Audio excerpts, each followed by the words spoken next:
ձեզ սիրելի բարեկամներ, ես ուրախ եմ ողջունել ձեզ իմ աստղային խորհրդատու Աննե Հախվերդյանների YouTube-յան ալիքում, որտեղ դուք կգտնեք գերճշգրիտ կանխատեսումներ, ինչպես համաշխարհային իրադարձությունների զարգացման, այնպես էլ Հայաստանի ապագայի մասին։ Եվ իհարկե ալիքի էջերում առկա են կանխատեսումներ բոլոր կենդանակերպերի համար, ինչպես տարվա կտրվածքով, այնպես էլ ամսվա կտրվածքով, արդեն վաղուց առկա են հունիս ամսվա կանխատեսումները։ Դեջեք դիտել անպայման դիտեք այդ գերհետաքրքիր վիդեոն եւ նաեւ շատ շուտով կլինի նաեւ հուլիսի կանխատեսումը բոլոր կենդանակերպերի համար, իսկ ամեն շաբաթ ես ներկայացնում եմ գալիք շաբաթվա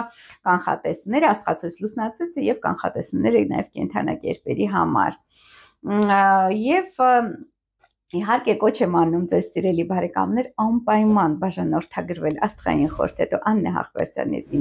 YouTube-յան ալիքին, որպեսզի մշտապես տեղեկացված լինեք այն մասին, թե ինչ է ձեզ սպասվում մոտ ապագայում, նամանավանդ որ գիտեք ես շարունակաբար արգելափակված եմ մնում Facebook սատանայական գլոբալիստական սոցիալական ցանցում եւ կանգնած եմ այն վտանգի առաջ, որ առհասարակ հնարավոր է կորցնեմ հասանելիությունը էջիս նկատմամբ, այնպես որ անպայման բաժանորդագրվեք YouTube-յան էջերից, աստղային խորհրդատու Աննե Հախվերդյանի հետ, նաև աստրոմագիա եւ թալիսմանների մոգական YouTube-յան էջին, բաժանորդագրվեք նաև բաց Telegram-յան ալիքին, Telegram-յան փակ էջիս հաջողության բանալի նաև Instagram-յան էջից բաժանորդագրվեք, որպեսզի կողնակ շարունակել ինձ հետևել, որովհետև Facebook-ում իմ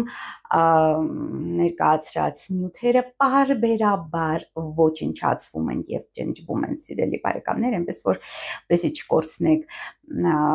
հասանելիությունը կարևոր տեղեկատվության, կարևոր նյութերի հետ կապված անպայման բաժանորդագրվեք նշված էջերին, բոլոր հղումները այդ էջերի վրա այս վիդեոյի տակ նկարագրության մեջ են։ Սիրելի բարեկամներ, սա արտակարգ թողարկում է, քանի որ տեսնում եք, որ աշխարհում ընդհանրապես եւ Հայաստանում մասնավորապես ինչպիսի բարդ զարգացումներ են տեղի ունենում, շատ անկանխատեսելի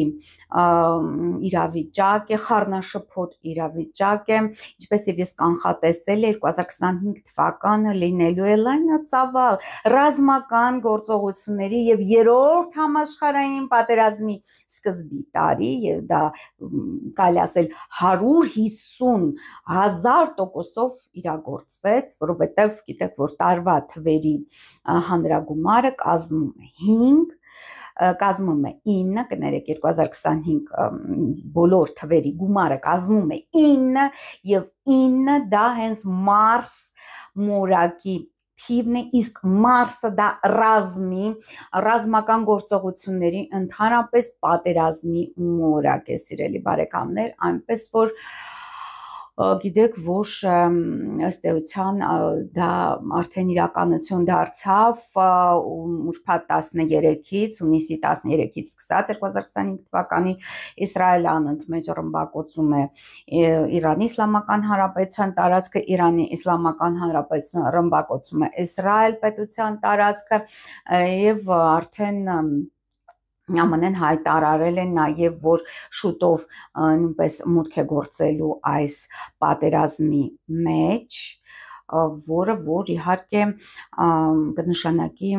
արդեն երրորդ համաշխարհային պատերազմի սկիզբ, որովհետև եթե ԱՄՆ-ն սկսի ռմբակոծել Իրանի Իսլամական Հանրապետության տարածքը կամ ներխուժում տեղի ունենա Իրանի Իսլամական տարածքը, դա միանշանակ բերելու է նախ ռազմական գործողությունների թաթերաբեմի ընդհարձակմանը եւ արդեն 1 րոպե պակաս միջուկային հարվածներից կլինի, որովհետեւ ԱՄՆ-ն ունի այդպիսի ծրագիր ռմբակոծել հենց միջուկային զինատեսակներով ռմբակոծել Իրանի Իսլամական Հանրապետության տարածքը։ Դա հայտնի է ձեզ։ Իսկ Իսրայելը նույնպես ունի այդպիսի զենք։ Իհարկե մեզ հայտնի չէ ունի արդյոք միջուկային զենք Պարսկաստանը, բայց այնուամենայնիվ դատելով իրադարձությունների զարգացումից հնարավոր է ամեն ինչ։ Եվ նաև Հայաստանում նույնպես տեղ են ունենում շատ բարդ զարգացումներ, արդեն շուրջ մոտ 1 ամիս արդեն այս թրքադավան սատանիստական իշխանությունները թիրախավորում են հայ առաքելական եկեղեցին եւ նաեւ նրա սպասավորներին, բայց իրականում թիրախում գտնվում է հենց եկեղեցին եւ քրիստոնեությունը, որովհետեւ հենց այդ կառույցների դեմ է ուղված այս սատանայադավան եւ թրքահպատակ իշխանության բոլոր քայլերն ու գործողությունները, սիրելիներ, ես բազմից անդրադարձել եմ եւ դեռ 2 տարի առաջ զգուշացնում էի, որ քրիստոնեության դեմ լինելու են շատ այսպես լրջագույն հարցակումներ, լրջագույն պայքար քրիստոնեական ընդհանրապես արժեքների, եկեղեցիների դեմ, դա ես կանխատեսել եմ եւ մասնավորապես հենց կաթողիկոսի դեմ է ուղված լինելու այդ արշավը։ Ես զգուշացրել եմ իմ Facebook-յան եթերներում դրա մասին։ Դե իհարկե եկեղեցին լուրջ չի վերաբերվում, ինչ որ աստրոբան, աստրոմոկ, այսպես ելույթներ է ունենում եւ զգուշացնում եմ, բայց իրականում ես ինչ որ չեմ, ես լրջագույն մասնագետ եմ, տարիներ շարունակ շուրջ 1 տասնամյակ ուսումնասիրել եմ աստղաբանությունը, աստրոմոգությունը հենց Մատենադարանում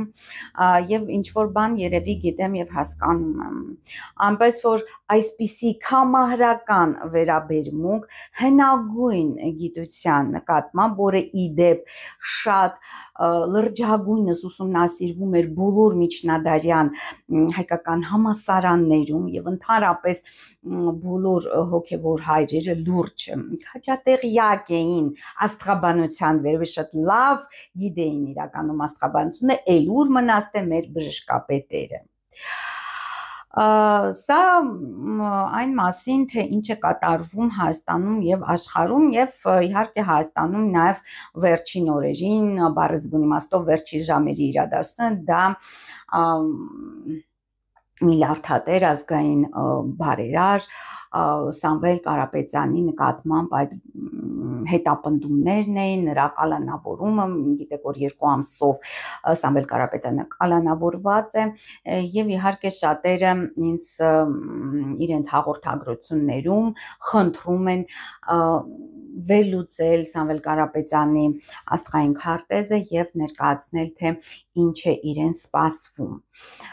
Եվ այժմ մենք կանդրադառնանք հերթով սիրելի բարեկամներ, նախ կանդրադառնանք համաշխարհային իրավիճակին, թե ինչ է տեղի ունենում Պարսկաստանի եւ Իսրայելի միջև, ինչպիսի հակամարտություն է, ինչքան է տևելու։ Ես ըստ էության զգուշացրել էի այդ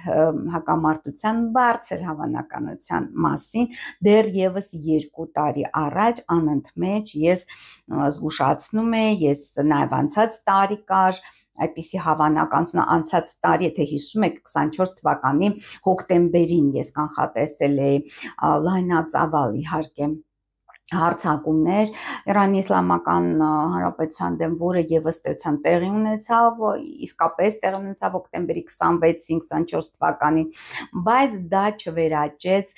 մեծ ինչ որ բախման, լայնածավալ պատերազմ եւ ինչու։ Ես դա զգուշացնում էի, որ դա չի վերաճի լայնածավալ պատերազմի, որովհետեւ 2024 թիվը գտնվում էր Սատուրն մոլորակի վերահսկողության տակ, իսկ Սատուրն, այսինքն բոլոր թվերի հանրագումարը կազմում էր 8։ Իսկ Սատուրնը նա սահմանափակումների մոլորակ է, նա ագրեսիայի մոլորակ չէ, նա հասունացնում է ցանկացած գործընթաց, բերում է այն, այսպես ասած, կետին, որտեղից արդեն հետագայում հնարավոր են այս կամ այն ուղղությամբ զարգացումներ։ Սատուրնը ձևավորում է իրադարձությունների դաշտը, իսկ Մարսը, որը 2025 թվականի հովանավորն է եւ այսպես թագավորը, ինչ ասեմ, հենց Մարսի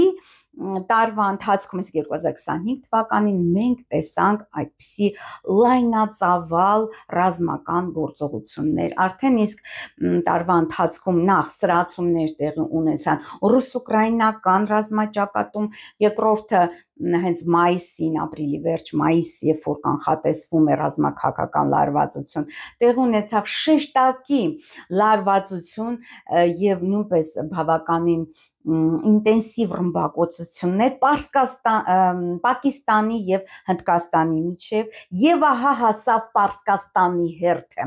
եւ այս տարվա հունիսի 13-ին գիշերը ժամը 4-ի մոտակայքում 3-ից 4-ը Իսրայելը անցավ լայնածավալ հարձակման իհարկե օդային, որովհետեւ անմիջական սահման Իսրայելն ու Պարսկաստանը չունեն, բայց այնուամենայնիվ դա լայնածավալ հարձակման Իրանի Իսլամական Հանրապետության դեմ թիրախավորելով ոչ միայն ռազմական բնույթի օբյեկտները, այլ նաև ինֆրաստրուկտուրան, այս քաղաքացիական օբյեկտները եւ հիվանդանոցներ, Թեհրանի նաև այդ հերոստատեսությունը ենթարկվեց նաև ռմբակոծությունների հարձակման եւ այլն, այսինքն ըստ էության առանց պատերազմ հայտարարելու Իսրայելը, սիոնիստական ռեժիմը հարձակում գործեց հենց Պարսկաստանի վրա եւ իհարկե նաեւ պատահական չէր սիրելի բարեկամներ, ամենևին պատահական չէր, ես այսպես հիշում եմ հիմա, որ ինձ արգելափակել են Facebook-ում, որը ըստ էության պատկանում է սիոնիստներին եւ գլոբալիստական այդ վերահսկվում է համաշխարհային կառավարության գլոբալիստական այդ ռեժիմի կողմից, հենց արգելափակեց ուղիղ 1 ամիս առաջ այդ ռազմական գործողությունների սկզբից, այսինքն մայիսի 13-ին ինձ արգելափակեցին եւ ընդ որում արդեն երկրորդ ամիսն է ես արգելափակված եմ եւ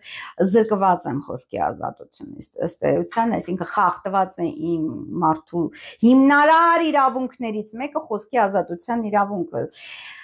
սա պետք է հասկանալ եւ մեկ վայրկյան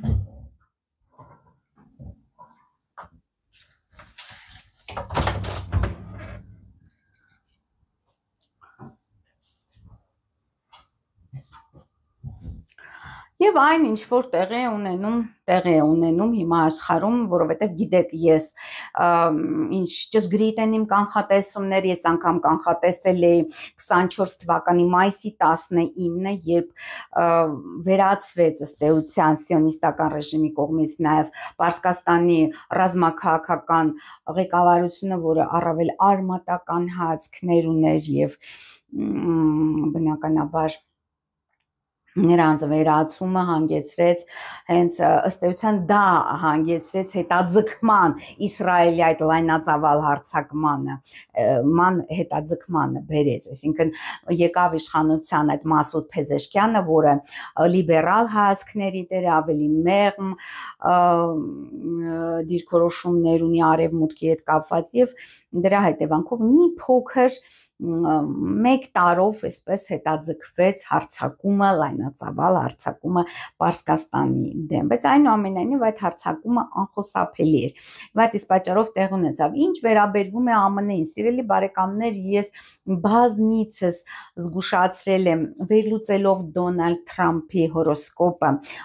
Նատալ Քարտեզը, որ այս անձնավորությունը անկանխատեսելի է, որ սա ըստ էության կարող է հրահրել իսկապես երրորդ համաշխարհային պատերազմ, որտեղ նրա հորոսկոպում Արեգակը միացած է Ուրան, անկանխատեսելի հեղափոխական փոփոխությունների մոլորակ Ուրանի հետ։ Դա է պատճառը, նաև այլ մուրակային դիրքեր, նաև գիտեք, որ նա ծնվել է ամբողջական լուսնային խավարման պահին, հենց այդ պահին վայրկյանով ծնվել է հենց այդ ժամանակ, եւ դա խոսում է այն մասին, որ այս մարդը պատուհաս կդառնա ոչ միայն ԱՄՆ-ի ժողովրդի, այլն է, որը ըստ էության եւ տեղի ունեցել, գիտեք, նրա պաշտոնավարման հենց սկզբից, չգիտեմ, բնական աղետներ, հրդեհներ Լոս Անջելեսում, ինչ սարսափելի տարածքներ այրվեցին, ավիովթարներ, օր չկա, որ ԱՄՆ-ում հենց տարվա սկզբից տեղի չունենային ինչ-որ ավիովթարներ բազմաթիվ զոհերով եւ այլն, այսինքն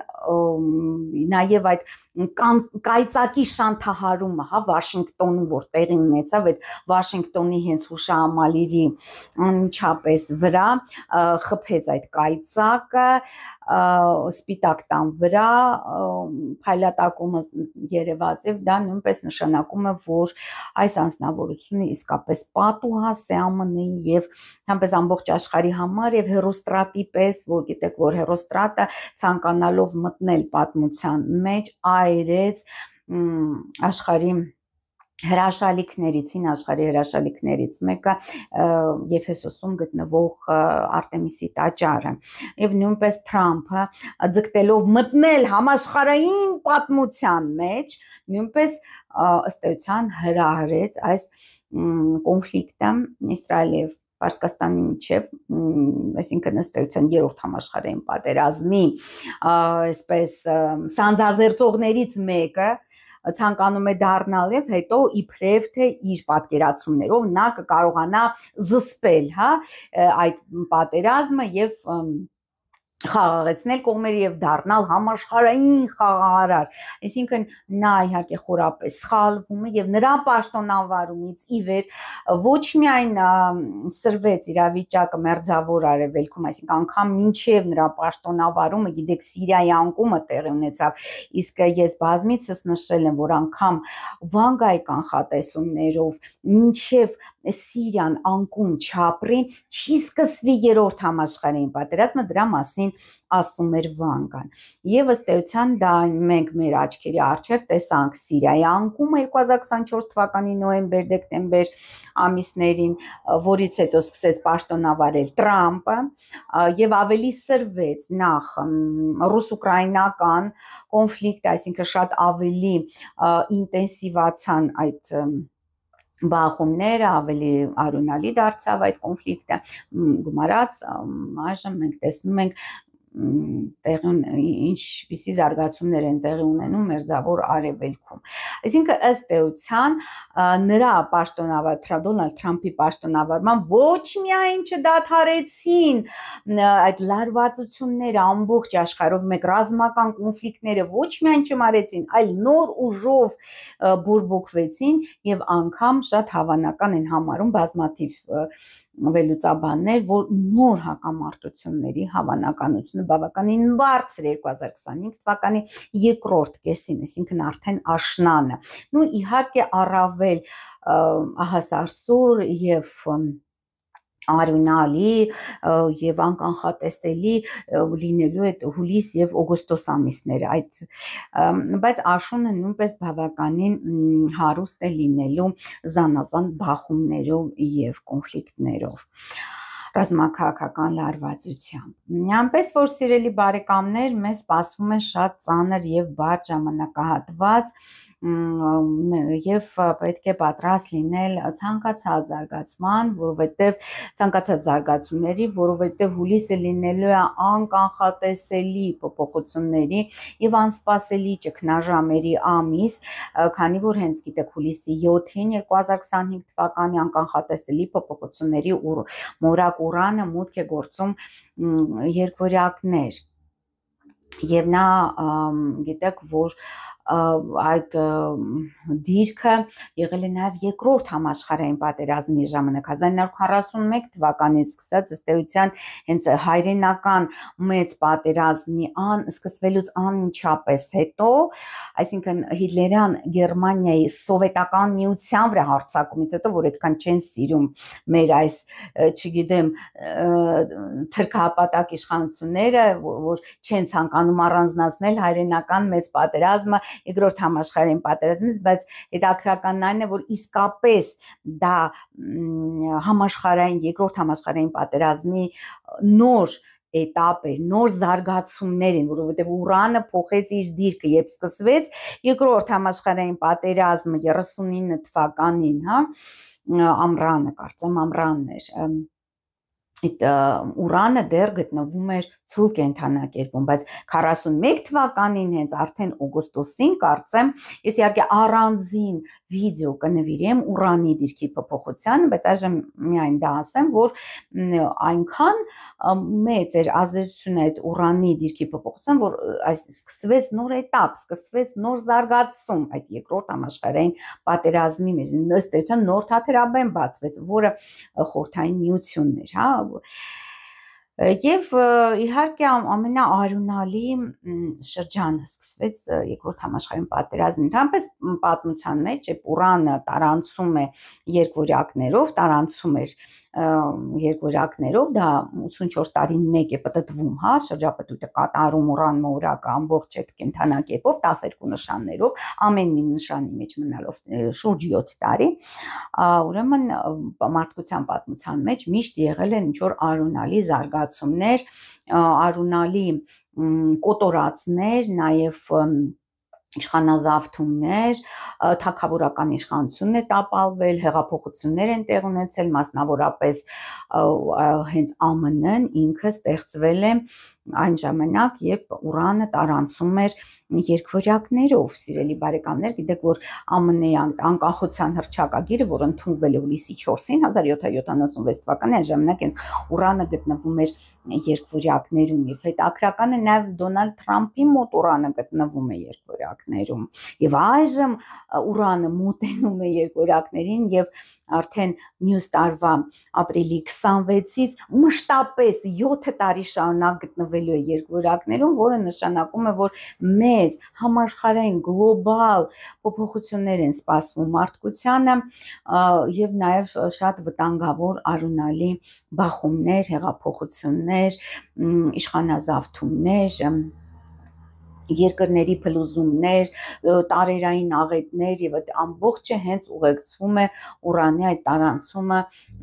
երկվորյակների միջով։ Իհարկե ես առանձին վիդեո կնվիրեմ, ավելի մանրամասն կներկայացնեմ, թե ինչ է նշանակում ուրանի տարանցումը երկվորյակներով բոլոր կենթանակերպերի համար, բայց այժմ ներկայացնենք Իրանի եւ Իսրայելի միջև այդ բախումը։ Ինչու Իրանի համար դուք գիտեք, որ բաց ժամանակները արդեն սկսվել են այն ժամանակ, երբ Պլուտոնը դիմակայում էր Իրանի Իսլամական Հանրապետության Յուպիտերին։ Յուպիտերը Իրանի Իսլամական Հանրապետության գտնվում է 29 աստիճան խեցգետնում, որը որ հանճարեղության աստիճան է, օկուլտ ճանաչողության աստիճան է, այսինքն մոգության միստիկայի աստիճան է։ Եվ դա նաև խորհրդանշում են հանգամանքը, որ զրադաշտականությունը, որ հին մոգական ուսմունք է ստացան, ոչ միայն կրոն, այլ նաև հին մոգական համակարգ է, հենց Իրանի Իսլամական Հանրապետությունում նա պահպանվել է իբրև հնագույն մոգական համակարգ, արժե համակարգ եւ հենց դա մեծագույն զենքն է Իրանի Իսլամական Հանրապետության սիոնիստական ռեժիմի դեմ, որովհետեւ գիտեք, որ հрьяաները նույնպես ունեն իրենց ուրույն մոգությունը, գիտեք, որ Անանյա Շիրակացին իր 6000-յակը հենց հրեական այդ կաբալայից է թարգմանաբար փոխարել, ուսումնասիրել եւ թարգմանել հայերեն լեզվով եւ ներմուծել մեր իրականության մեջ, այսինքն այդ երկու դա ոչ միայն պարզապես ինչ որ ուրեմն փոխադարձ հարվածնել են, հա, բալիստիկ քրտիրներով, այլ դա ըստ էության նաև մոգական համակարգերի պայքար է, այսինքն երկու ստեկ մոգերը, իրանական մոգերը մի կողմից, մյուս կողմից Իսրայելի մոգերը իրար հետ մրցակցում են, ով ում կհաղթի, գիտեք, որ Իսրայելում շատ ուժեղ զարգացած է մոգությունը եւ կաբալան եւ սև մոգությունը եւ շատ հին արմատներ ունի, նաեւ արաբական աշխարհում նույնպես բավականին գիտեք, որ զարգացած է մոգությունը եւ մեր մատենադարանում բազմաթիվ կան այնպիսի թարգմանություններ արաբերենից հենց աստրոմոգության հետ կապված, այսինքն սա հասարակ պատերազմ չէ, այլ մոգական նաեւ բախում, հա, այդ գաղափարական բախում, մոգական բախում, եւ այդ իսկ պատճառով շատ կարեւոր է այս բախում հենց ուսումնասիրել էզոտերիկ նրա հիմքերը որն են։ Եվ այդ պահից սկսվեց իհարկե Իրանի անկումը, երբ Պլուտոն մորակը ավերիչ Պլուտոնը սկսեց դիմակայել Յուպիտերին, իսկ դուք դա գիտեք, որ դա արդեն 20 թվից սկսվեց, երբ ըստ էության սանձազերծվեց հենց Դոնալդ Թրամփի օրոք, սանձազերծվեց Ադրբեջանի հարձակումը Արցախի հանդեպ եւ հայ-ադրբեջանական 4-րդ պատերազմը։ Երկրորդ 20 թվի այդ հոկտեմբերի 27-ի պատերազմը ես նկատի ունեմ, եւ հենց այդ պահից Իրանը հայտնվեց հարվածի տակ, որովհետեւ Պլուտոնը եւ դիմակայում է Յուպիտերն, Յուպիտերը խորհրդանշում է էլիտան, խորհրդանշում է ազգի բոլոր այսպես կենսական ուժերը, առողջ ուժերը, հենց դրա դիմակայությունը հենց ոչնչացրեց եւ սկսեց ոչնչացնել այդ ազգային էլիտան, որովհետեւ գիտեք, որ Մոսադը, այսինքն իսրայելական այդ հետախուզությունը շատ հետևողականորեն ոչնչացնում էր շատ իրանցի եւ գիտնականներին, ընդհանրապես էլիտային ներկայացուցիչներին, հենց ոչինչ ռազմական գործիչներին են ոչնչացնում, դրանք ըստ էության կազմում են Իրանի էլիտան, հասարակության էլիտան։ Եվ այդ պահից սկսած իհարկե Իրանի փլուզումը սկսեց ավելի, այսպես ասած, լայնածավալ տեմպերով տեղի ունենալ, նաև Սատուրնի տարանցումը ձկներով, որը որ անցնում էր, գիտեք, որ Իրանի աստղային քարտեզում շուրջ 4 մորակ գտնվում են ձկներում, որը խոսում են այն մասին, որ դա իսկապես հավատքի կրոնի վրա հիմնված կրոնապետություն է, այստեղ գտնվում է Վեներան, այստեղ գտնվում է հարավային հանգույցը, նաև Մերկուրին, հետընթաց Մերկուրին եւ Մարսը, եւ իհարկե Սատուրնի եւ Նեպտունի տարանցումը այդ մեկ վայրկյան ես դուռը փակեմ։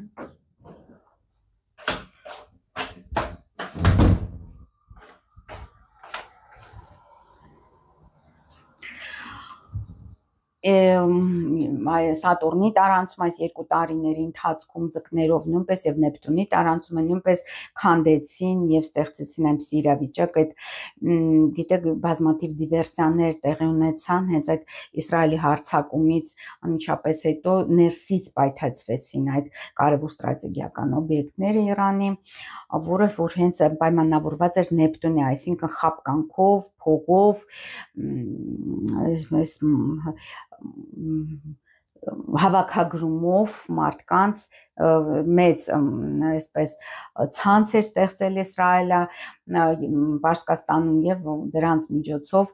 նաեւ ներսից կա այդպիսի վտանգ, որ ներսից կպայթեցվի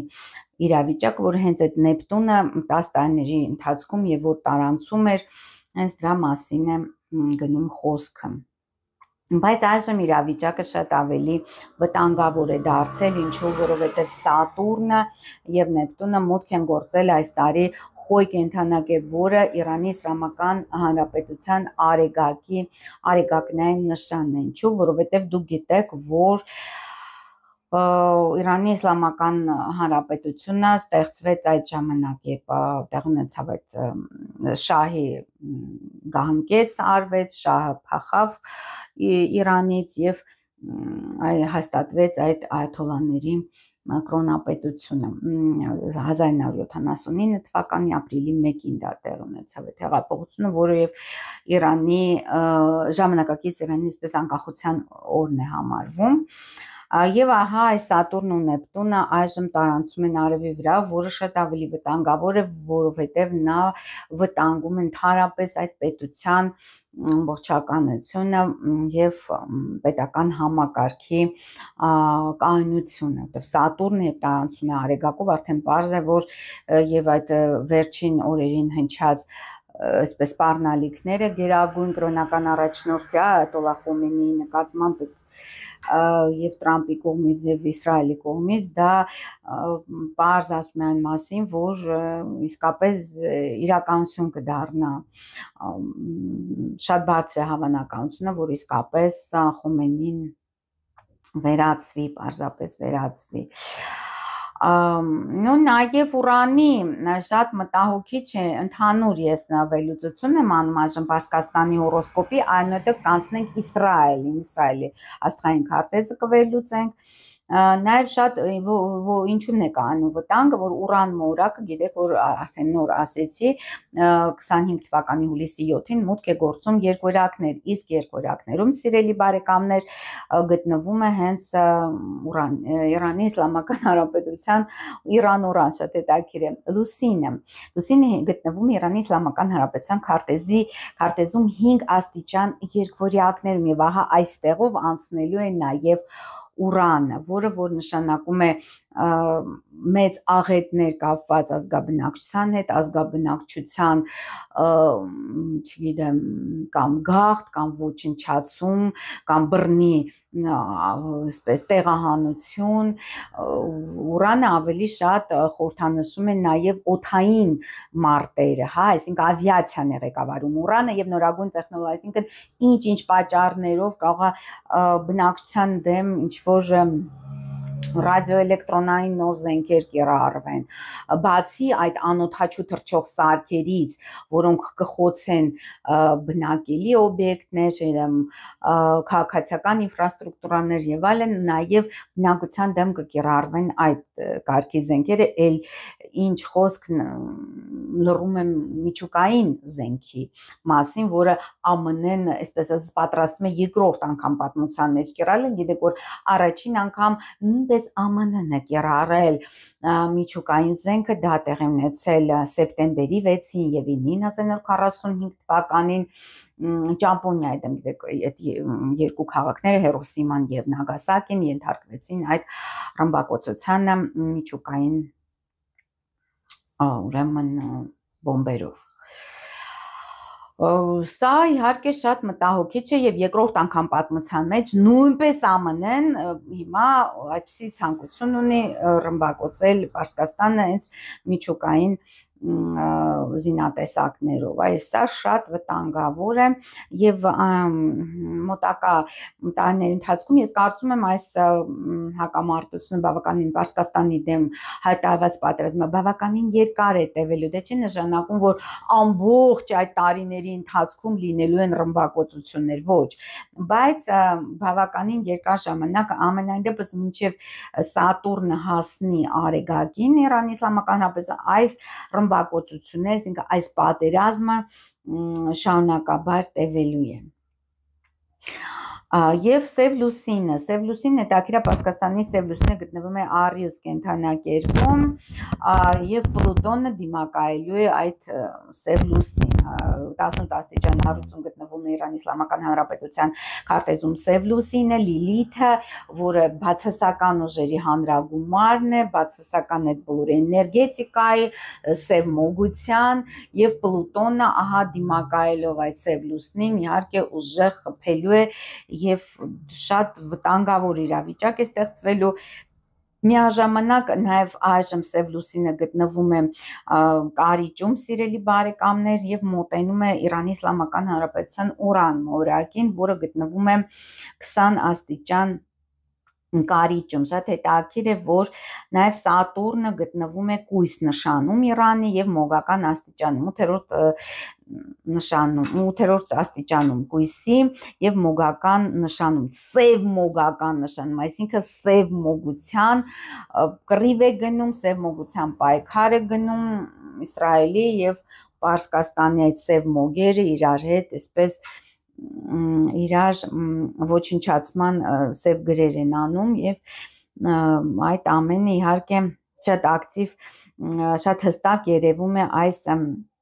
Իրանի հորոսկոպի մեջ։ Հետաքրքրական է, որ երբ Սև լուսինը կհասնի Ուրանին, ապա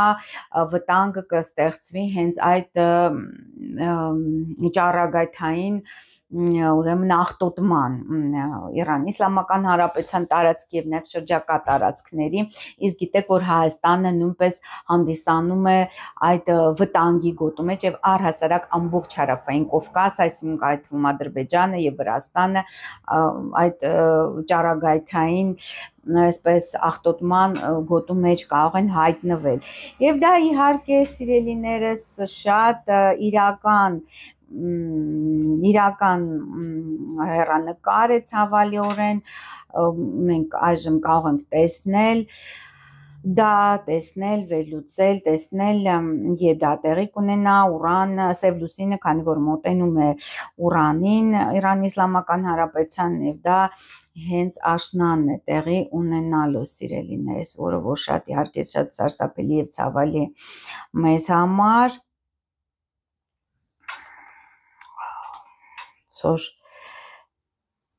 Սեպտեմբերի վերջն եմ ես տեսնում, սիրելի բարեկամներ, շատ վտանգավոր իրավիճակ է ստեղծվելու այդ միջուկային օբյեկտներում, սենտրիֆուգների հետ կապված, միջուկային օբյեկտների հետ կապված Իրանի հենց սեպտեմբերի 29-ին, սեպտեմբերի 20-ից հետո արդեն այդ վտանգը շատ հստակ եմ ես տեսնում, որտեղ Սև լուսինը հստակ միանում է Ուրանի հետ, իսկ Ուրանը հենց այդ միջուկային հենց կարիճում, հենց այդ միջուկային զենքի մասին է խոսում, կամ միջուկային կամ հնարավորություն ստեղծելու այդ միջուկային զենք, այսինքն խաղաղ Ուրանի հարստացումը, նաև գիտեք, որ հնարավոր է այդ Ուրանի միջոցով օգնությամբ ստեղծել կեղտոտ բոմբ կամ շարունակել հարստացնել եւ արդեն ստեղծել լիարժեք միջուկային զենք։ Ապա սեպտեմբերի վերջում դա միանգամայն հստակ երևում է, շատ հավանական է դառնում է, հատկապես այդ ամսի 29-ն, ինչ որ շատ վտանգավոր օր է, սեպտեմբերի 29-ը, Ուրանը նույնպես գտնվելու է Իրանի Իսլամական Հանրապետության լուսնի մոտակ այգում, նաև Յուպիտերը արդեն մոտենում է Իրանի Իսլամական Հանրապետության Յուպիտերին, որը ինչ խոսք մեղմելու է իրավիճակը եւ նպաստելու ինչ որ չափով նաև բանակցություններին,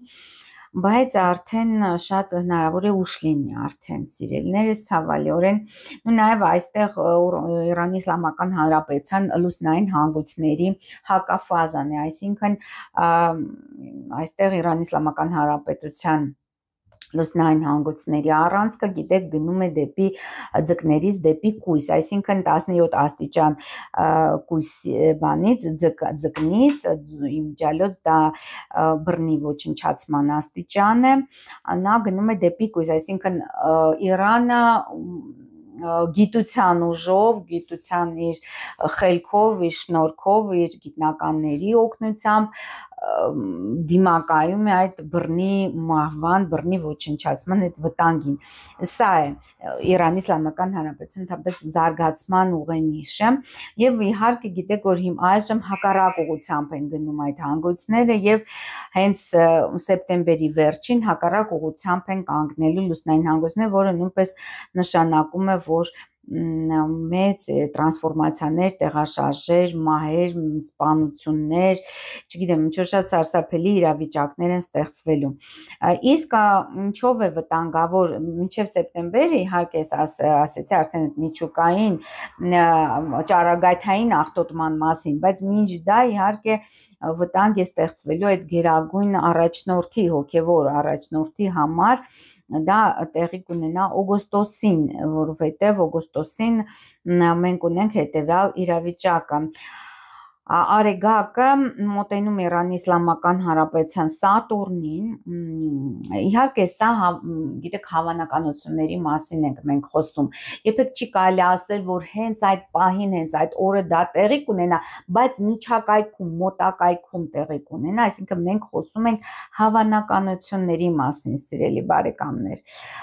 եւ ահա այդ օգոստոսի 29-ը, օգոստոսի 29-ից հետո արդեն մենք կտեսնենք, որ իսկապես Արեգակը մոտենում է Իրանի Իսլամական Հանրապետության Սատուրնին, որը գտնվում է 8 աստիճան կույս նշանում, եւ դա մոտավորապես իհարկե օգոստոսի 29-ին է տեղի ունենալու, օգոստոսի 29-ից մինչև սեպտեմբերի 1-ը ընկած ժամանակահատվածում է տեղի ունենալու, այդ իրադարձությունների զարգացումները, Սև լուսինը գիտեք Ուրանի մոտ է Իրանի, Մարսը հետաքրական է, որ նաև Մարսը մոտենում է Իրանի Իսլամական Հանրապետության Պլուտոնին այդ ընթացքում, այսինքն ամենավտանգավոր իրավիճակը Իրանի Իսլամական Հանրապետության համար մենք տեսնում ենք օգոստոսի վերջից մինչև սեպտեմբերի սկիզբը եւ հետագայում մինչև սեպտեմբերի վերջը արդեն միջուկային օբյեկտների դեմ այդ հարձակումները հնարավոր է բերեն ճառագայթային աղտոտվածության, իսկ դա կլինի մեծագույն էկոլոգիական աղետ մարդկության պատմության մեջ, ժամանակակից համենայն դեպս, որտեղ դուք գիտեք, որ ենթադրում են գիտնականները դա ապացուցվում է, որ եղել են նաև միջուկային հարվածներ եւ պատերազմներ նախամարտկային քաղաքակրթությունների միջև, դա մեր թվարկությունից առաջ մինչև 10,000 տարի առաջ է տեղի ունեցել, այսինքն եւ բազմաթիվ աղբյուրներում, այդ նաև Աստվածաշնչում, գիտեք Սոդոմ Հոմորի պատմությունը, որը Աստված ոչնչացրեց, ամբողջությամբ երկնքից կրակ թափվեց եւ ամբողջը ոչնչացվեց։ Այսինքն ենթադրվում է, որ եղել են այդպիսի հենց միջուկային զենքի կիրառություն, նաև Մահաբհարատայում հնդկական էպոսում կան այդպիսի հիշատակումներ, այսինքն այդ ամենը մենք խոսում ենք ժամանակակից մարդկության պատմության մասին, եւ սա կլինի իսկապես մեծագույն աղետ, տեսեք այստեղ հարևը Սատուրնի հետ է մոտենում է նաև հարավային հանգույցին, Մարսը մոտենում է Պլուտոնին Իրանի, խոսքով շատ ծանր իրավիճակ է ստեղծվում, հստակ Մարսը կմոտենա Պլուտոնի, իհարկե սեպտեմբերի 4-ին, օգոստոսի վերջից մինչև եւ սեպտեմբերի առաջին շաբաթը ամենալարված եւ ծանր իրավիճակն է լինելու Պարսկաստանի համար, նաեւ փախստականն է, որովհետեւ Ուրանը հենց սկսի մոտենալ Իրանի Իսլամական Հանրապետության լուսնի, որը խորհրդանշում է ժողովրդին, Մունդանաստղաբանության մեջ արդեն դա կդրթի մարդկանց ավելի մեծ հոսքերով, ավելի մեծ քանակներով փախչել, տեղահանվել եւ փախչել։ Դե բնականաբար եթե հրետակոծությունները ավելի ինտենսիվ բնույթ ստանան, ավելի շատ մարդկային զոհեր կլինեն, այժմ 500 զոհի մասին է խոսվում առայժմս, բայց ես կարծում եմ, որ սա շատ ավելի արունալի եւ շատ ավելի այսպես կորուստաբեր պատերազմ է լինելու, Ուրանը հենց մոտեցավ արդեն լուսնին, Իրանի Իսլամական Հանրապետությունը այստեղ իհարկե մարդկային հոտ զանգվածներ արդեն կսկսեն շարժվել դեպի սահմաններ, դեպի Պակիստանի հետ սահման, դեպի Հայաստանի, Ադրբեջանի, մի խոսքով բոլոր հնարավոր սահմաններով այդ փաստականների մեծ հոսքեր մենք կտեսնենք այնտեղ։ Եվ նաև իհարկե խավարում ինչու օգոստոսի վերջ սեպտեմբեր, որովհետև գիտեք, որ լինելու են նաև խավարումներ սեպտեմբերի վերջին, նաև այդ հոկտեմբերին, այդ խավարումների մասին իհարկե մենք առանձին կխոսենք, բայց ամեն դեպքում ամենավտանգավոր ժամանակահատվածը հենց այդ աշնանային խավարումները կլինեն 2025 թվականին։ Նախ դա կլինի արդեն լուսնի խավարում եւ շատ հետաքրքրական է, որ հենց Թրամփը, որ ծնվել է լուսնի ամբողջական խավարման ժամանակ, հենց այդ ժամանակ է ԱՄՆ-ն ակտիվանալու եւ այսպես նա փորձելու է Իրանի հարցերը լուծել։ Այսինքն այդ խավարումը, լուսնի խավարումը, ամբողջական լուսնի խավարումը, որը տեղի ունենալու սեպտեմբերի 7-ին, շատ իհարկե կործանարար եւ վտանգավոր կլինի Իրանի Իսլամական Հանրապետության համար, առավելապես կործանարար, եւ գիտեք, որ հաջորդ խավարումը, այդ երկու խավարումներն է սեպտեմբերին են լինելու եւ հաջորդ խավարումը սեպտեմբերի 21-ին է լինելու, որն մասին ես անդրադարձել եմ եւ արդեն իհարկե օգոստոսին մենք ավելի մանրամասն կխոսենք այդ նաեւ նույնպես այդ խավարման մասին, բայց առավել կործանարար դա լուսնի ամբողջական խավարումն է սեպտեմբերի 7-ին է տեղի ունենալու։ Սա Իրանի մասին, իհարկե նաեւ գրեք ձեր հարցերը, կպատասխանեմ նաեւ ձեր հարցերին, այժմ մի փոքր ներկայացնենք նաև Իսրայելի մասին,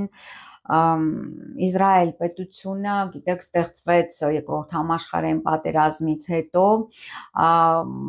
անկախության հռչակագիրը Իսրայելը ընդունվեց մայիսի 14-ին 1948 թվականին եւ այդտեղից սկսում է իր գոյությունը, այսպես ասած, ժամանակակից Իսրայել պետությունը, որը բացարձակ անօրինական պետություն է, այսպես նա ըստ էության ԱՄՆ-ի պրոքսի պետությունն է մերձավոր արևելքում, միջին արևելքում եւ որի նպատակն է մշտապես նոր տարածքներ գրավել, ճնշել բնիկ ազգերին, հատկապես արաբներին, վերացնել արաբական պետությունները, նաև նույնպես այդպիսի ծրագիր կա իհարկե, ինչու, որովհետև գիտեք, որ գլոբալիստական կառավարությունը ունի այսպիսի մի ծրագիր, ոչնչացնել բոլոր հին ազգերին, որովհետև նրանք պահում են իրենց գեներում հիշողությունը նախամարտկային քաղաքակրթությունների մասին, մարդկության տիեզերական ծագման մասին, այդ հին ժողովուրդների մեջ մտնում են իդեպ ասած նաև հայերը,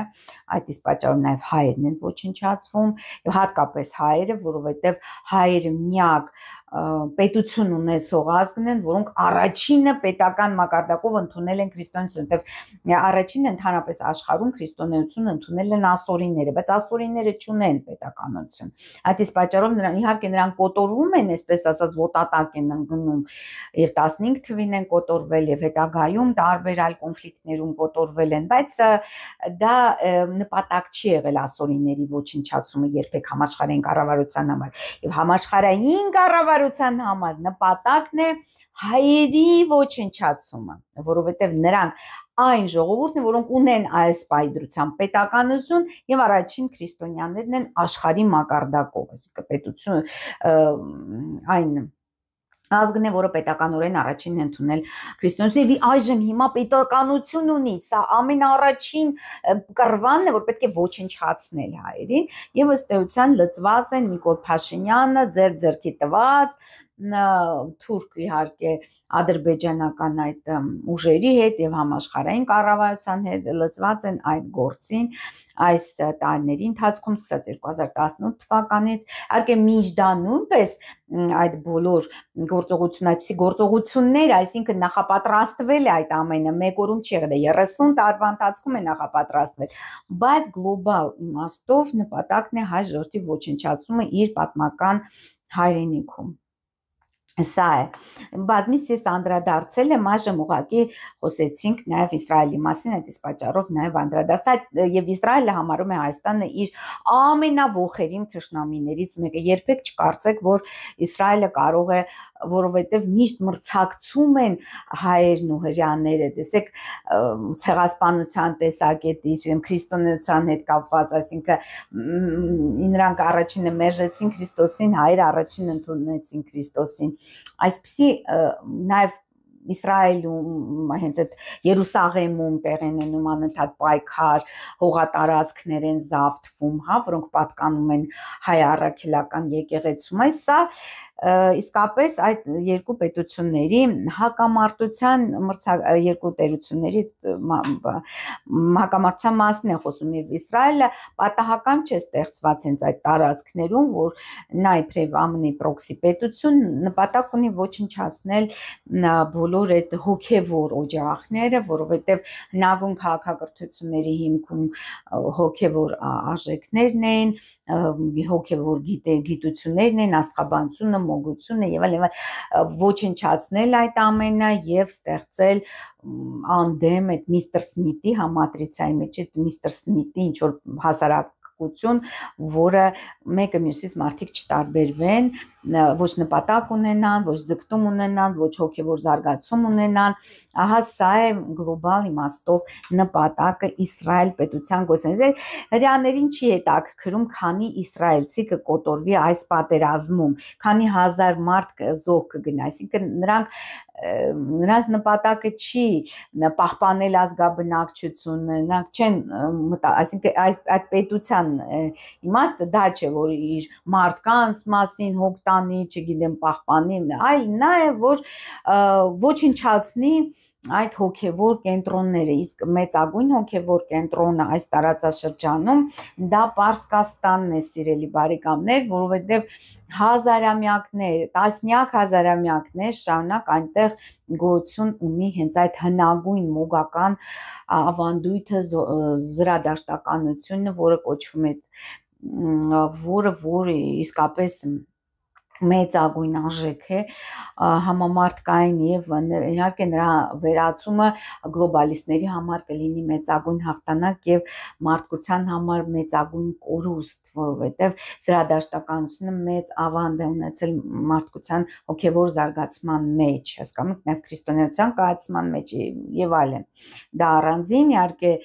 երկար զրույցի պատմություն է, բայց այժմ մենք խոսում ենք դրա մասին, թե ինչու են սիոնիստները ձգտում ոչնչացնել Պարսկաստանը, ինչու հենց հրահրվեց այս կոնֆլիկտը։ Ես խորքային հոգևոր պատճառներն եմ ձեզ ներկայացնում, սիրելի բայ, եւ նախ եւ առաջ իհարկե ոսկե ցուլը, որին հրեաները պաշտել են, իհարկե հետագայում Մովսես ուրեմն նա Մովսեսը արգելեց հրեաներին այդ պաշտամունքը, բայց այդ ոսկե ցլի պաշտամունքը արտահայտված է Իսրայելի աստղային քարտեզում, եւ հենց ցուլ կենթանակերպի տակ 23 աստիճան ցուլ կենթանակերպում գտնվում է Իսրայելի աստղային քարտեզում արեգակը, նաեւ վերընթաց լուսնային հանգույցը նույնպես ցուլ կենթանակերպում է 14 աստիճան ցուլ նշանում է գտնվում եւ իմիջիալոց մոգական աստիճանը, որի մասին շատ ուժեղ մոգական աստիճան է 14 աստիճան ցլի աստիճանը, որը որ հենց խոսում է մասին, որ այս պետությունը նաեւ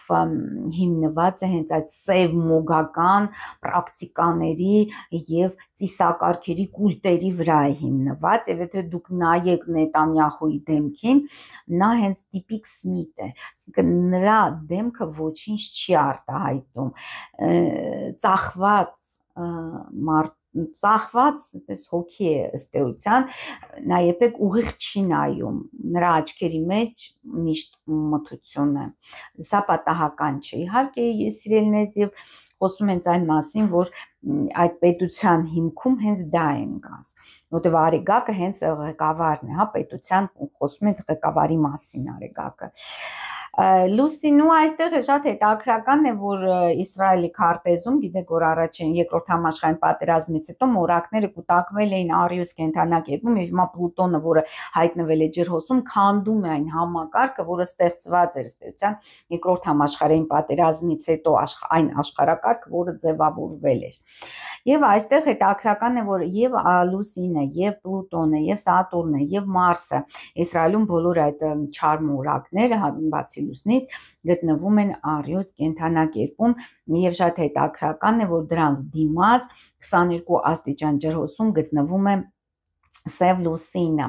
ճալոց իմ լուսնի վրա է Իսրայելի սև լուսինը, եւ ես կարծում եմ, որ հենց պատահական չէ, որ ինձ բլոկավորեցին իմ Facebook-յան էջը, հենց մեկ ամիս առաջ Իսրայելի հարձակումից, ինձ պատահական չէ, որովհետեւ նրանք շատ լավ տեղյակ են իմ եթերների մասին, տեղյակ են, որ ես շատ լավ հասկանում եմ նրանց ծրագրերը, շատ լավ կարողանում եմ կանխատեսել եւ պատճառները բացատրում եմ ձեզ, եւ իմ կարծիքով հենց այդ սև լուսինի այստեղ խառն է, եւ ընդհանրապես նաեւ Հայաստանի Հանրապետության լուսինը նույնպես գտնվում է Իսրայելի սև լուսնի հետ, նա նույնպես շատ հետաքրքիր առանձնահատկություն է, եւ Պլուտոնը ինքը սկսում է դիմակայել այժմ Իսրայելի լուսնին, հետաքրքրական է, սիրելի բարեկամներ, այսինքն սա խոսում է այն մասին, որ պետությունը հոգ չի տանում իր հասարակն ու շարքային քաղաքացիների մասին, այսինքն ինչքան իսրայելցի կզոհվի նրանց, իհարկե Իսրայելի հիմնադրման հենց սկզբից զոհվել են հասարակ իսրայելցիներ, որովհետեւ մշտապես եղել են պատերազմներ, սկզբից արաբական աշխարհի հետ, հետագայում նաև Համասի հետ, մշտապես այդ ռմբակոծությունները միշտ միջամտել է ԱՄՆ-ն եւ փրկել է Իսրայելը ըստ էության։ Եվ ի վերջո այնպիսի զորության է հասել այս պետությունը եւ նաեւ միջուկային զենք ունի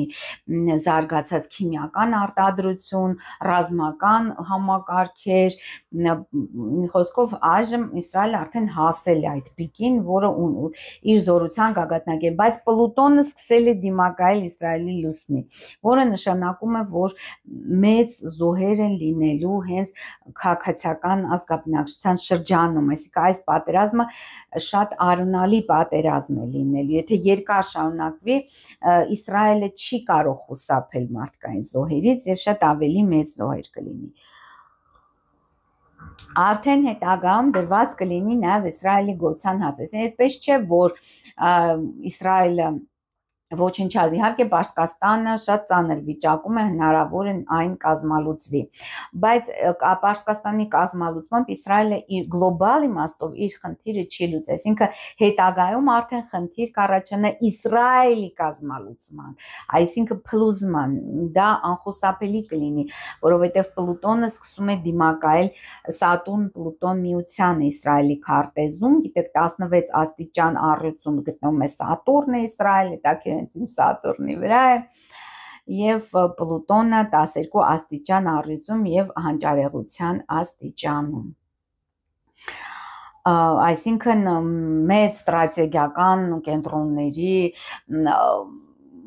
վերահսկողության տակ է եւ հենց ինքը իրեն պատկերացնում է մեծ ստրատեգիական կենտրոն գլոբալ իմաստով Իսրայելը այդպիսի հավակնություններ ունի եւ հիմա արդեն որպես գերտերություն կա, այսինքն ռազմական իմաստով, բայց այս կոնֆլիկտում այդ ռազմական զորությունը ցավալիորեն ու կամ ի ուրախություն մեզ դա մի օր իհարկե փշվելու է ջարդվի Նաև ուրանն է գտնվում Իսրայելի, ուրանը նույնպես գտնվում է երկվորյակներում, որը խոսում է մասին, որ Իսրայելը հենց այդ պրոքսի ԱՄՆ-ի պրոքսի պետություն, ԱՄՆ-ի ձևավորման պահին նույնպեսուրանը երկվորյակներում էր, շատ մոտ են այդ պետությունները իրենց քարտեզներով, նման են, մոտ են, եւ երբ կլինի այդ կազմալուծումը, շատ հետաքրքիր է, Իսրայելի մասին միշտ խոստացել եմ, որ ավելի մանրամասն ձեզ կներկայացնեմ, բայց չեմ ներկայացրել Այժմ փորձենք հասկանալ, երբ Պլուտոնը կսկսի դիմակայել Իսրայելի Պլուտոնին եւ Սատուրնին եւ իհարկե Ուրանի վերադարձը։ Միաժամանակ կգա Ուրանի վերադարձը, շատ հետաքրքիր է հասկանալ դա երբ իհարկե շուտ չի լինի, ու տարիների հարց է, տարիների խնդիր է, փորձենք հասկանալ, փորձենք տեսնել Պլուտոնը երբ կսկսի դիմակայել, արդեն 27 թվականին բավականին բարդ ժամանակաշրջան է սպասում, որտեղ այնտեղ լուսնային հանգույցների դիրքավորում կա, Իսրայելի սև լուսինը կվերադառնա նաև ջրհոս, նույնպես այսինքն նա կստանա իր բոլոր չար գործերի, այսպես ասած, պատասխանը կստանա անպայման, դե բումերանգից ոչ ոք իհարկե չի կարողացել դեռևս փախչել, հետաքրքիր է, որ տեսնենք, Եվ դա տեղի կունենա Պլուտոնը աստիճանաբար կսկսի դիմակայություն կազմել Իսրայելի Պլուտոնի հետ 2030 թվականից սկսած այդ ժամանակ նաև Ուրանը կվերադառնա, այսինքն հերթական, ես չեմ կարող ասել այս պատերազմի շարունակությունը կլինի, բայց կարծում եմ ինչ-որ նոր գլոբալ համաշխարհային պատերազմ 2030 թվականին պետք է սկսվի եւ դա հենց անմիջական անդրադառնալու է Իսրայելի վրա, որովհետև Պլուտոնը, տարանցիկ Պլուտոնը այդ ժամանակ դիմակայելու Իսրայելի Պլուտոնին եւ միաժամանակ մուրակների շքեր տեղի կունենա երկորյակներում, այստեղ գտնվելու են ոչ միայն Ուրանը, այլ նաեւ Սատուրնը, Մարսը, Մերկուրին, Սև լուսինը 2030 թվականի ամռան մասին, հունիսի 13-ն եմ նայում, հենց այդ տարեդարձը այս պատերազմի, այսպես ասած, տարելիցը կամ չգիտեմ Եվ տեսնում ենք, որ այստեղ շատ վտանգավոր զարգացումներ են հենց Իսրայելի համար, Իսրայելի պետության համար, նաև այստեղ տեղի կունենա լուսնի հետաքրքիր ամբողջական նորից լուսնի խավարում է տեղի ունենալու եւ արդեն հունիսի 15-ին 15-ի մոտ կամ 15-ին կամ 16-ին տեղ կունենա այդ խավարումը, որը որ նույնպես հետաքրքիր որ Դոնալդ Թրամփի քարտեզի նույնպես կրկնությունն է, հա, դիրքերի։ Ես չգիտեմ ողջ կլինի Տրամփը թե չէ, որովհետև շատ վտանգավոր խաղ է խաղում եւ շատ հնարավոր է նա նույնպես զոհը գնա այս ամենի։ Բազմից դրա մասին իհարկե անդրադարձել եմ։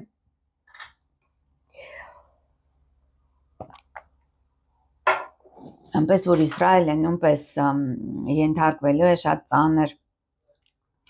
այսպես բռնաճնշումների, հարձակումների եւ նույնպես շատ հնարավոր է կազմալուծվի։ Ես ես պատմել եմ երևի սիրելի բարեկամներ 91 թե 92 թվերին, երբ տեղեր ունենում ԱՄՆ-ի հարձակումը Իրաքի դեմ, երազ տեսա եւ այդ երազում ամբողջ արաբական թերակղզին ամբողջությամբ դատարկ էր, այսինքն որևէ պետություն այնտեղ չկար։ Սա ենթադրաբար խոսում է այն մասին, որ հնարավոր է իսկապես լայնամասշտաբ պատերազմ լինի հենց մերձավոր արևելքում, որը կբերի շատ պետությունների անկմանը։ Դե արդեն տեսնում ենք, որ Սիրիան գրավել են, Լիբանանը արդեն այսպես հազիվ է շնչում, Պարսկաստանը նույնպես շատ ծանր վիճակում է, շատ վտանգավոր իրավիճակ է ստեղծված։ Այժմ տեսնենք ինչու հենց հունիսի 13-ին ուրբաթ 13-ին Իսրայելը կատարեց իր հարձակումը, հա, պատմական այդ հարձակումը Իրանի դեմ, շատ հետաքրքիր է սիրելի բարեկամներ, այսպես ուսումնասիրելով տեսնում ենք շատ հետաքրքիր տեսարան։ Նախ Իսրայելի Մարսի վերադարձն էր։ Իսրայելի աստղային քարտեզում Մարսը 28 աստիճան առյուծում իմիջիալոց Տրամփի Մարսի մոտ է գտնվում եւ ես կարծում եմ, որ հենց Իսրայելն է նպաստել Տրամփի իշխանության գալուն, որովհետեւ Տրամփի քարտեզում առհասարակ արտահայտված չէր, որ նա երկրորդ անգամ պետք է դառնա նախագահ։ Այսինքն սա մոգական հենց այդ կաբալիստական մոգերի աշխատանքի արդյունք է, ակնհայտ է, որովհետև հենց Մարսը, այսինքն դրա գինը, այսինքն Տրամփի իշխանության երկրորդ անգամ իշխանության գալու գինը, դա հենց այդ Իրանի դեմ պատերազմի սանձազերծումն էր իմ կարծիքով, որը որ եւս այդքան տեղի ունեցավ։ Հենց այդ Տրամփի ծննդյան նախորդ օրը, հա, 14-ին է կարծեմ Տրամփի ծնունդը եւ 13-ին սկսվեց այդ պատերազմը, հա։ Շատ հետաքրքիր է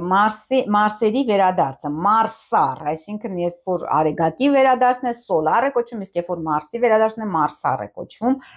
դա նշանակում է, որ այդ զորությունը Մարսը, քանի որ խորհրդանշում է ռազմական ուժը երկրի, բացարձակ, չգիտեմ ինչ որ բարձրագույն զորություն է, ռազմական զորության մեջ է գտնվում, երբ Մարսը վերադառնում է նույն կետը։ Նման առյուծում, այսինքն ունենալու է գերտերությունների օգնությունը կամ մեծ պետությունների օժանդակությունը Իսրայելը։ Նույնպես այդ նկատառումներով հենց սկսվել են ուրբաթ 13-ին, հա։ Միջալոց նաև Իսրայելը հիմնադրվել, նույնպես ուրբաթ օրը հետաքրքիր։ Եվ Ուրանը գտնվում է Իսրայելի արեգակի հետ միացած եւ տրանզիտար արեգակը գտնվում է Իսրայելի Ուրանի վրա 24 աստիճան երկորյակներում է գտնվել հենց ուրեմն հունիսի 13-ին։ Այսինքն պատահական չեն նաեւ օրերի ու ժամերի ընտրությունը, սիրելի բարեկամներ, բազմից անդրադարձել, նույնպես ձեզ ներկայացնում եմ, որ իսկապես դա շատ հաշվարկված է։ Նաև Սև լուսինն է անցնում Իսրայելի հարավային հանգույցի վրայով, այսինքն դա նշանակում է բոլոր կարմիր գծերը անցնելու են այդ պետությունը, ոչ մի մարդասիրական բան չունի, այսինքն ռմբակոծում է հացի հերթում գտնվող պաղեստինցիների, ռմբակոծում է վանդանոցներ, ռմբակոծում է հեռուստատեսություն, դա միանգամայն նորմալ է համարվում համաշխարհային արևմտյան գլոբալիստական էլիտայի համար, իսկ երբ սպանվում են իսրայելցիներ, դա մեծավոր ողբերգություն է, հետաքրքիր ինչու։ Երբ արցախցիները սոված այդքան բլոկադայի մեջ են գտնվում, այդ նույն համաշխարհային գլոբալիստական արևմտյան էլիտան լռում էր։ Իսկ երկակի ստանդարտների մասին եմ խոսում, որ ինձ էլ ասում են, թե բա քեզ ասում է Facebook-ը չի թողնում, որ դու էզոտերիկ բնույթի նյութեր տարածես։ 6 տարի թողնում էր, հիմա չի թողնում։ Այսինքն այն միլիոնավոր էջերը, որոնք տարածում են այդ տեսակ նյութեր, դա նորմալ է։ Տեսեք ինչքան այդ երկակի ստանդարտները հստակ արտահայտված են։ Ну, այսքան է, սիրելի բարեկամներ, իհարկե շատ ծանր վիճակ է եւ Իսրայելում, եւ Պարսկաստանում, ընդհանրապես պատերազմը դա սարսափելի երևույթ է մարդկության պատմության, իհարկե մշտապես եղել են պատերազմներ ամբողջ պատմության ընթացքում, բայց այժմ երբ իհարկե այդ տեխնիկական միջոցները զարգացած են եւ գոյություն ունի միջուկային զենք եւ գոյություն են տարբեր այլ հոգեկանի վրա մարդու ազդող զենքեր, դա հատկապես սարսափելի է։ Եմ շատ հետաքրքիր նաև դիրեկցիան նայենք հունիսի 13-25 թվականի, այստեղ Արեգակը անմիջապես մոտենում է Իսրայելի Պլուտոնին, այսինքն 2 տարվա, 2-ից այսպես 6 տարվա ժամանակ ունի այս պետությունը։ Ըստ էության պետությունը կարող է եւ չլինի, որովհետեւ ԱՄՆ-ի ստեղծած պրոքսի պետությունն է, նա կարող է լինել, նա կարող է լինել եւ կատարել իր դերակատարությունը, իր միսիան, հետո վերանա։ Այսինքն վտանգը սպառնում է Իսրայելի հասարակ ժողովրդին, որտեղ վերընթաց լուսնային հանգույցը գտնվում է հենց լուսնի վրա, Մարսը մոտեցել է արդեն հարավային հանգույցին, խոսքով շատ ծանր զարգացումներ են սպասվում 2-ից 6 տարիների ընթացքում, իսկ 30 թվականին արդեն կամրջականանա այդ ամենը։ Ну իհարկե, եթե սկսվի համաշխարհային պատերազմ, սա արդեն շատ ծանր ընթացքի մասին է խոսում 2030 թվականին ինչու է այդպես կարևոր, որովհետև 2030 թվականին արհեստական բանականությունը մտնելու է մարդկության պատմության մեջ, ընդհանրապես անբաժանելի մասն է դառնալու մարդկային գործունեության եւ գոյության եւ արդեն այդ պատերազմները վարվելու են հենց այդ ամբողջությամբ հեռավար կոմպյուտերիզացված, ինչ որ շատ սարսափելի ձևերով առանց մարդու մասնակցության, սա հենց այդ պատերազմի նախերգանքն է, եւ անպայման այդ արհեստական բանականությունը իհարկե շատ վտանգավոր բաների է բերելու։ Ահա այսքան է, սիրելի բարեկամներ, ինչ վերաբերվում է Իսրայելի եւ Պարսկաստանի միջև այդ հակամարտությանը, այդ գլոբալ դիմակայությանը, որը եւ հոգեվոր իհարկե ենթաշերտերը շատ են եւ գաղափարական եւ հոգեվոր մոգական եւ նաեւ Երուսաղեմի հետ կապված էս բազմից անդրադարձել եմ, որ Երուսաղեմ միշտ պայքար է մղվել Երուսաղեմի համար, Երուսաղեմին տիրելու համար, հնուց ի վեր սկսած այդ խաչակրած արշավանքներից միշտ ձգտել են գրավել հենց Երուսաղեմ, որտեղ Երուսաղեմը ոչ միայն բոլոր 3 համաշխարհային կրոնների այսպես ասած կիզակետն է եւ պաշտամունքային մեծագույն կենտրոնը, այլ նաեւ նախամարտկային քաղաքակրթությունների բնօրանն է եղել Երուսաղեմը, երբևէ չի պատկանել ոչ մի հրեաների, ոչ մի ջհուդների Երուսաղեմը, այլ եղել է հենց նախամարտկային քաղաքակրթությունների մեծագույն կենտրոն, գիտեք, այդ այսպես կոչված է տաճարային սարի ներքևը շատ խորության մեջ կիլոմետրերով գնում է այդ պատերը Երուսաղեմում, որոնք ինչ-որ իրեմ հսկական քարերից են, սրբատաշ քարերից են, որտեղ հստակ երևում է, որ դա մեքենայով մշակված քարեր են եւ իրականում նրանք տասնյակ հազարավոր տասնյակ հազարավոր տարիների դարերի պատմություն ունեն այդ քարերը։ Այս դրա մասին, այսինքն մշտապես Երուսաղեմը ինչու են ցանկացել գրավել, ոչ միայն որ նա եկեղեցական հոգևոր կենտրոն է, այլ նրա համար, որպեսզի այդ հնագույն քաղաքակրթությունների տեխնոլոգիաները կարողացան յուրացնել եւ խաչակիրները ըստ էության կատարեցին եւ ոչ թե խաչակիրն էլ, հենց կոնկրետ տամպլիերների այդ միաբանությունը ըստ էության իրագործեց այդ նպատակը եւ հենց կատարում էին նրանք պեղումներ Երուսաղեմում հենց այդ տաճարային սարի տակ կատարում են պեղումները, որից հետո Արևմտյան Եվրոպայում հանկարծակի պատահաբար սկսեց զարգանալ այդ նոր տաճարաշինություն, այդ գոթիկ ոճը, որ կա բարձր սրբատաշ քարերով սարքած այդ եկեղեցիները, այդ ոնց կարողացան այդ փոքր հազիվ, այսպես փոքր մոքր ինչ որ եկեղեցիներ, ռոմանական եկեղեցիները, ոճի եկեղեցիները կառուցող եվրոպացիները մութ դարերից հետո հանկարծակի շատ հետաքրքիր մտքի թռիչք եղավ եւ սկսեց գոթիկական այդ տաճարները զարգանալ։ Այս սա այսինքն մենք իրատես լինենք, սիրելի բարեկամներ։ Իրականում մարդկությունը, ժամանակակից մարդկությունը միակ մարդկությունը չէ, որ գոյություն է ունեցել երկրի մորակի վրա, եղել են նախամարդկային քաղաքակրթություններ, թե դրանք եղել են ալմորակայիններ, թե դրանք եղել են մարդու եւ ալմորակայինի, այսպես հիբրիդներ,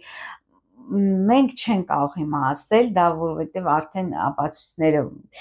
գլոբալիստները ոչնչացնում են, եղել են գիտեք հսկաներ, գիգանտներ, եղել են կաճաճներ, կառլիկներ,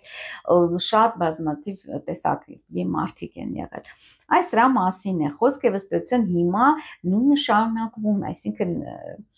պայքարը Երուսաղեմի համար շարունակվում է մինչ օրս եւ հիմա հենց այդ Իրանի եւ Իսրայելի այդ պատերազմը հենց Երուսաղեմի համար պայքարն է, սիրելիներս, որտեվ ոչնչացնելով Ալ-Աղսա մզկիթը դա մեծագույն սրբություն է մահմեդականների, նրանք հրեաները ջհուդները կսարքեն իրենց երրորդ տաճարը եւ այնտեղ իշխանության պետք է գա հակաքրիստոսը, գիտեք, սրա մասին է։